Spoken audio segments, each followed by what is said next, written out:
রেলগাড়ির কামরায় হঠাৎ দেখা, ভাবিনি সম্ভব হবে কোনো দিন। আগে ওকে বারবার দেখেছি লাল রঙের শাড়িতে, ডালিম ফুলের মতো রাঙা। আজ পরেছে কালো রেশমের কাপড়, আঁচল তুলেছে মাথায়, দোলন চাপার মতো চিকন গৌর মুখখানি ঘিরে। মনে হলো কালো রঙে একটা গভীর দূরত্ব ঘনিয়ে নিয়েছে নিজের চারদিকে, যে দূরত্ব সর্ষে ক্ষেতের শেষ সীমানায় শালবনের নীলাঞ্জনে। থমকে গেল আমার সমস্ত মনটা। চেনা লোককে দেখলাম অচেনার গাম্ভীর্যে। হঠাৎ খবরের কাগজ ফেলে দিয়ে আমাকে করলে নমস্কার। সমাজ বিধির পথ গেল খুলে।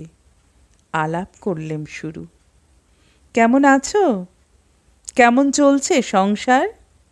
ইত্যাদি। সে রইল জানলার বাইরের দিকে চেয়ে, যেন কাছের দিনের ছোঁয়াচ পার হওয়া চাহনিতে। দিলে অত্যন্ত ছোট দুটো একটা জবাব, কোনোটা বা দিলেই না। বুঝিয়ে দিলে হাতের অস্থিরতায় কেন এসব কথা, এর চেয়ে অনেক ভালো চুপ করে থাকা। আমি ছিলাম অন্য বেঞ্চিতে ওর সাথীদের সঙ্গে। এক সময় আঙুল নেড়ে জানালে কাছে আসতে। মনে হলো কম সাহস নয়। বসলুম ওর বেঞ্চিতে। গাড়ির আওয়াজের আড়ালে বললে মৃদু স্বরে, কিছু মনে করো না। সময় কোথা সময় নষ্ট করবার? আমাকে নামতে হবে পরের স্টেশনেই। দূরে যাবে তুমি, দেখা হবে না আর কোনো দিনই। তাই যে প্রশ্নটার জবাব এতকাল থেমে আছে, শুনব তোমার মুখে। সত্য করে বলবে তো? আমি বললাম, বলবো।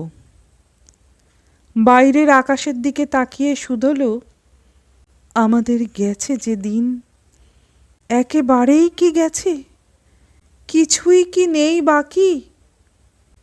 একটুকু রইলেম চুপ করে। তারপরে বললেম, রাতের সব তারাই আছে দিনের আলোর গভীরে। খটকা লাগলো। কি জানি বানিয়ে বললেম নাকি? ও বললে, থাক, এখন যাও ওদিকে। সবাই নেমে গেল পরের স্টেশনে।